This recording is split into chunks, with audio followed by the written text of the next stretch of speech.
Thank you అక్క, వందనాలు. సువార్త అనగా మంచి వార్త, ప్లస్ వార్త. అనగా మంచి, సువాసన. వార్త అంటే మాట లేదా విషయం. సువార్త అనగా మంచి మాట, మంచి పలుకు.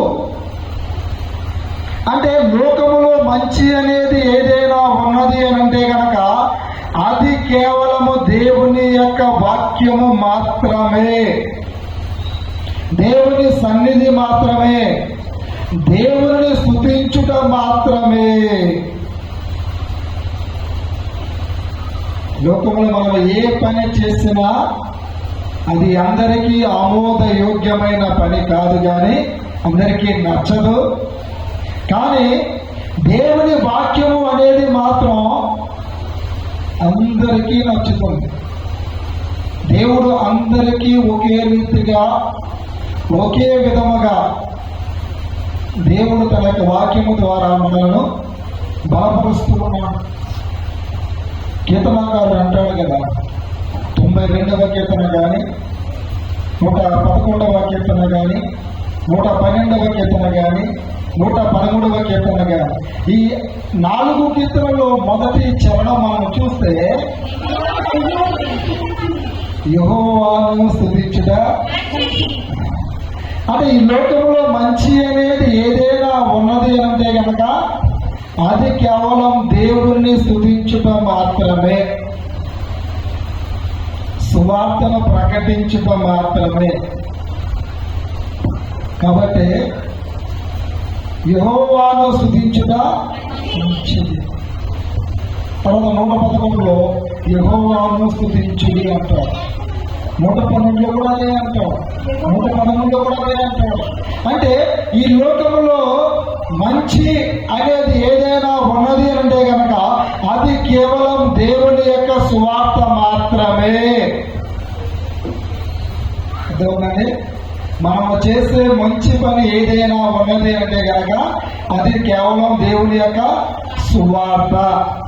కాబట్టి సువార్తను ప్రకటింపవలసిన భారము ప్రతి ఒక్కరూ మాట చెప్పుకోవాలి, నా మీద మోపబడి ఉన్నది. ఒకవేళ సువార్త భారము దేవుడు నా మీద మోపినప్పటికీ కూడా నేను సువార్తను ప్రకటింపకపోతే, సువార్తను నేను విడిచిపెడితే, సువార్త ప్రకటించడం నేను మానేస్తే నాకు శ్రమ.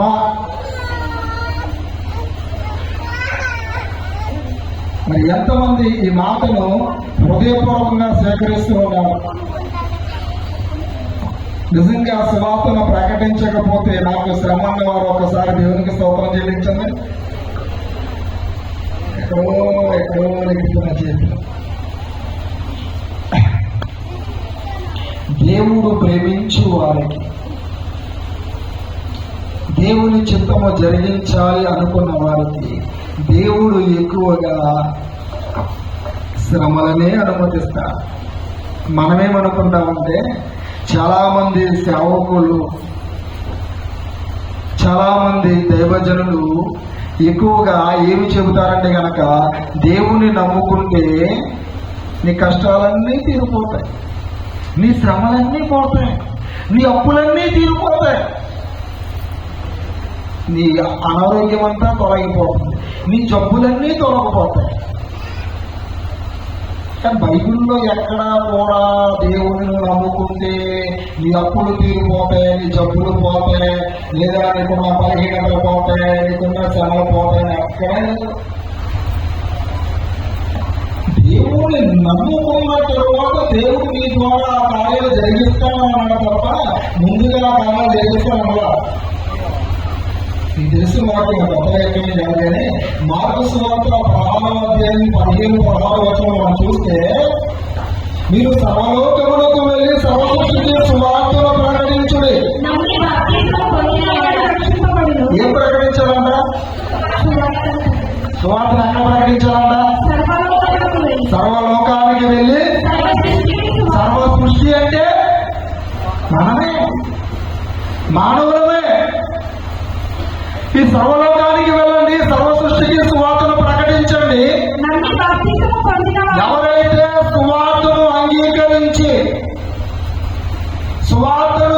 అంగీకరించి నమ్ముతారో రక్షింపబడును.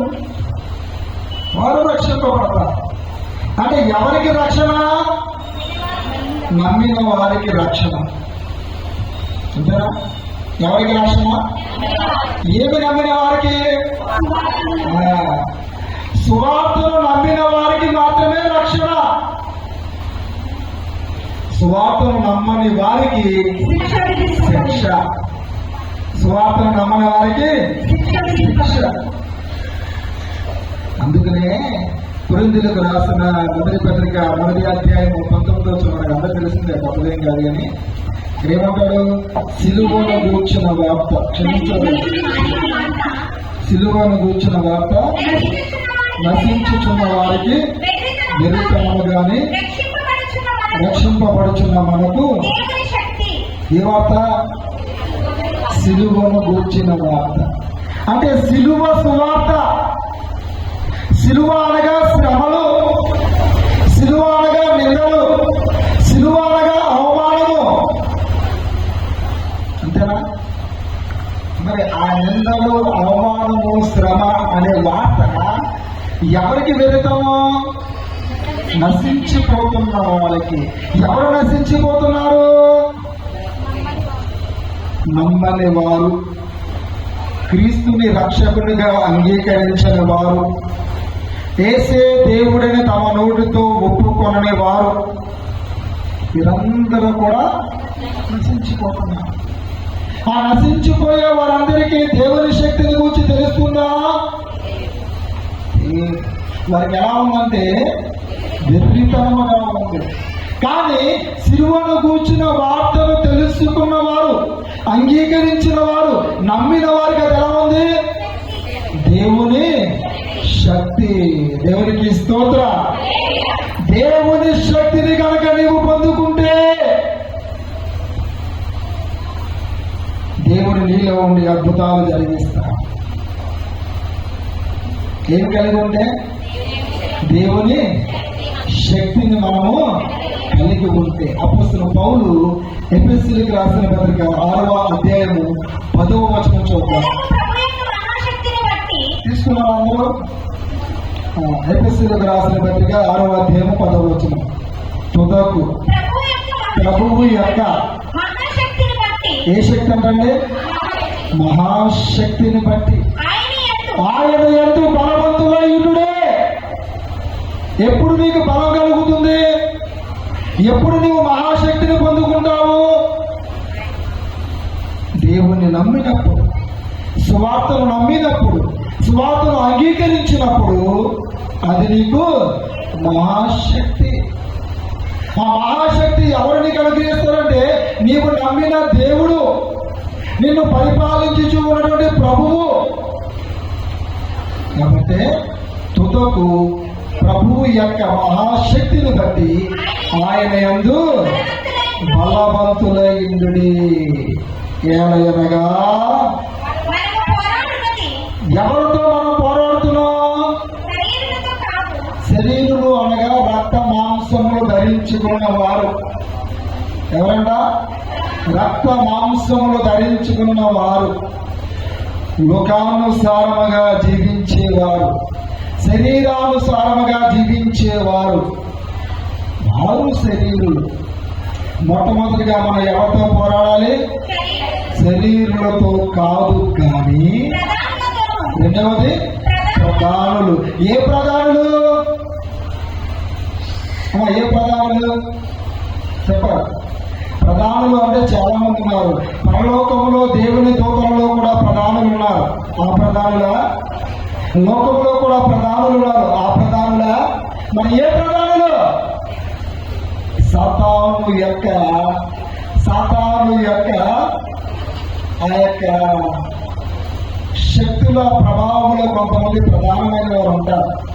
సాతాను రాజ్యములో ప్రధానులు. ఎవరి రాజ్యంలో? సాతాను రాజ్యములో ప్రధానులు ఉన్నారు. ఆ ప్రధానులతో, శరీరులతో కాదు కానీ, ప్రధానులతో కాదు కానీ, అధికారులు. ఎవరంట?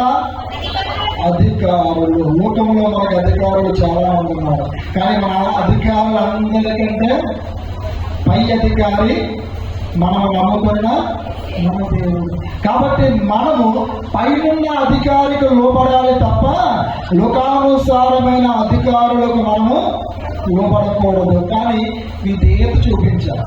ఏం చూపించాలి? విధేయత చూపించాలి. అటువంటి అధికారులతో కాదు కానీ ప్రస్తుత అంధకార సంబంధులకు లోకనాథులతో. ఎవరంట?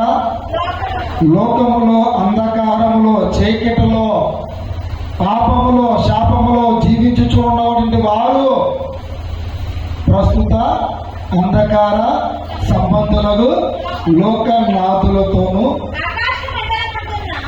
ఆకాశ మండలమందున్న ఏ సమూహం అంట? దురాత్మల సమూహం ఎక్కడుందంట? ఎక్కడుందండి? ఆకాశ మండలంలో ఉన్నది దురాత్మల సమూహం. ఆ దురాత్మల సమూహములతోనూ మనము పోరాడుచున్నాము. అంటే వీరందరితో పోరాడే శక్తి నీవు పొందుకోవాలి, దేవుడు నీకు దయచేయాలి అంటే కనుక నీవు దేవుని సువార్తను అంగీకరించాలి. దేవుని మహాశక్తిని నీవు పొందుకోవాలి. ఇంకా కిందకి వెళ్తే మంచి మాటలు మనకు కనబడతాయి. అందుచేత మీరు ఆపద్దినమందు వారిని ఎదిరించుటకు సమస్తమును నెరవేర్చిన వారే అమ్మా నిలువబడుటకును శక్తిమంతులగునట్లు దేవుడిచ్చు సర్వాంగ కవచమును ఏం ధరించుకోవాలన్నా? నీ సర్వ అవయవాలను కవర్ చేసే విధంగా దేవుడు నీకు ఒక సర్వాంగ కవచాన్ని ధరింపచేస్తా అంటున్నాడు. దుష్టుని యొక్క అగ్ని బాణముల నుండి తప్పించడానికి, రక్షించడానికి దాన్ని నువ్వు ధరించుకోవాలి. సర్వాంగ కవచం. ఆ సర్వాంగ కవచం ఏ రీతిగా నువ్వు ధరించుకుంటావంటే కనుక సువార్తను అంగీకరించుట ద్వారా, సువార్తను నమ్ముట ద్వారా. కాబట్టి నమ్మి బాప్తిస్మము పొందిన వాడు రక్షింపబడును, నమ్మని వానికి బ్రత. నమ్మిన వాని వలన ఈ సూచక క్రియలు కనబడును, జరుగును, నెరవేరు. ఎవరి ఎడలా? నమ్మిన వారి ఎడలా. ఏమనగా నా నామమున దెయ్యాలను వెళ్ళగొట్టే అధికారం నీకు కావాలంటే నువ్వు దేవుని నమ్మాలి, దేవుని అంగీకరించాలి, దేవుని రక్షకునిగా నీ హృదయంలో నీవు చేర్చుకోవాలి. అప్పుడు దేవుడు నీకేమిస్తాడు? దయ్యములను వెళ్ళగొట్టే అధికారము లేదా శక్తి, బలమును దేవుడు నీకు దయచేస్తాడు. ఒకవేళ కనుక నీవు అట్టి బలము, అధికారము పొందుకోకుండా గనక నీవు ఒకవేళ దయ్యములు పట్టని వారి దగ్గరికి వెళ్ళి, దయ్యాలతో పీడింపబడుతున్న వారి దగ్గరికి వెళ్ళి నీవు గనక ఒకవేళ దేవుని శక్తి లేకుండా దెయ్యముల మీద అధికారం పొందుకోవాలనుకుంటే కనుక, ఎవరి మీద? దెయ్యముల మీద అధికారం పొందుకోవాలనుకుంటే కనుక నీ పరిస్థితి ఎలా ఉంటుందో చూద్దాం. అపోస్తలుల కార్యముల గ్రంథము 19వ అధ్యాయము 13వ వచనం నుంచి 16వ వచనం వరకు చదువుకున్నాం. మా చెల్లి